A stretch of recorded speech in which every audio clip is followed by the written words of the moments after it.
Now, Transport Minister Fikile Mbalula has outlined his department's plan to recover Cape Town's Central Metrorail line today.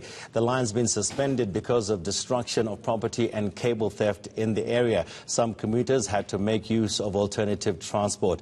PRASA Administrator Bongisizwe Mpondo and Mbalula have promised to fix the embattled railway agency. Our Ronald Masinda is tracking that story for us and joins us now. Ronald, good morning. Just take us through some of the key findings or key factors that came out of this particular press conference from the Minister. Come, Chief. Come, please.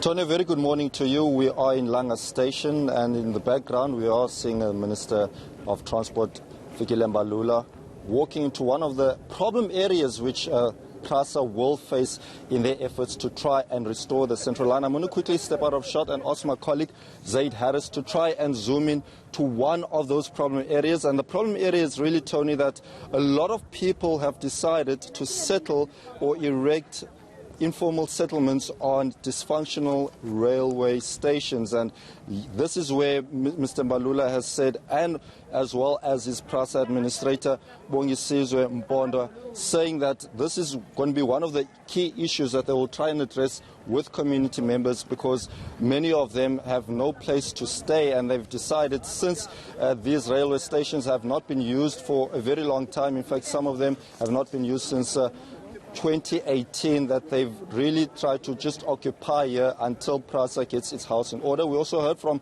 Bongisizwe Mpondo saying that this is a very key aspect for PRASA in terms of revenue. The central line, that is, as about 45% of Cape Town's train passengers use the central line to get to work, especially. So lines like Mitchell's Plain and Crisani, those are the areas where a lot of people travel to.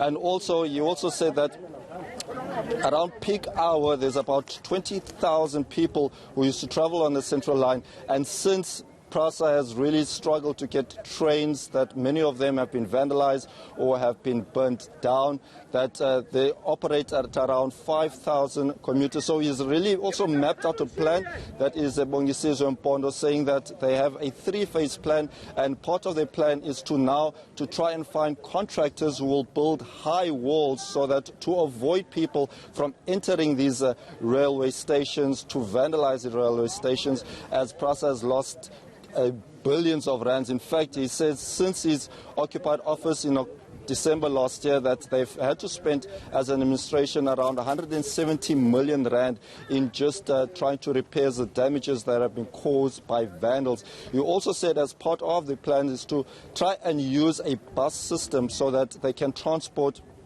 commuters from one station to another, because a lot of the train stations are not in order. So by then they can also try and give themselves time to try and fix these train stations.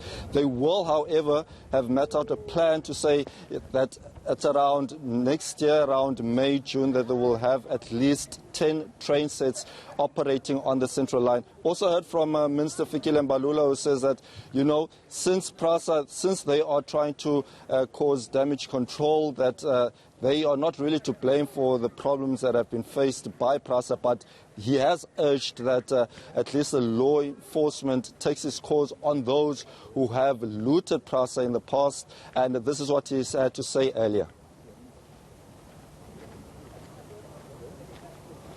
All right, thank you so much, that's Ronald. But a quick one, you're talking about law enforcement stepping in terms of those who have actually looted PRASA. But what about when it comes to destruction of property, cable theft? You know, surely they must be working with law enforcement on the ground itself to stop that, to curb what's happening in terms of the infrastructure on the ground.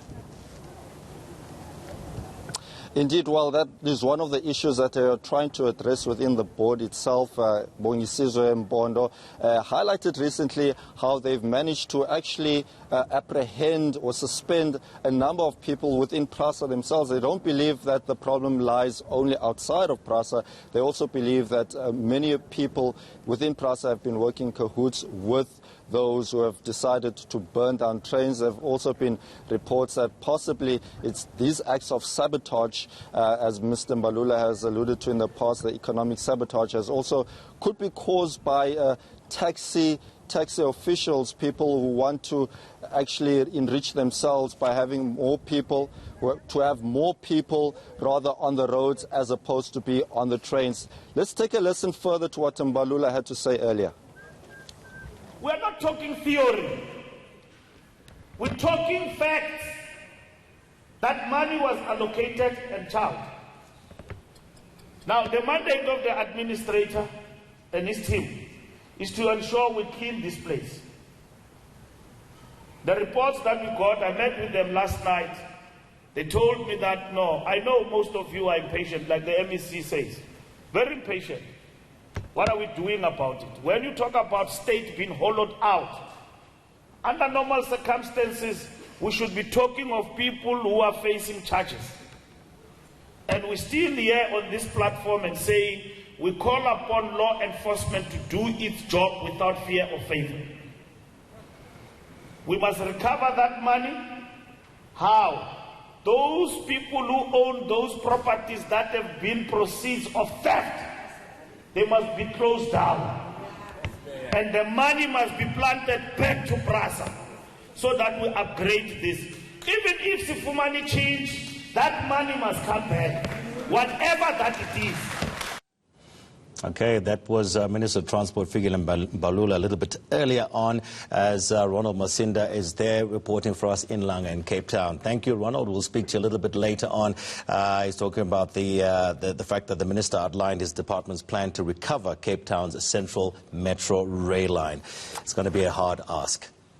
It is not my job to sort out, so says the Deputy President about Eskom's mounting municipal debt. David Mabuza also chairs an interministerial committee on the power utility. This has left Parliament's Standing Committee on Public Accounts frustrated that no progress is being made to stem the debt. At last count, that debt stood at 26 billion rand.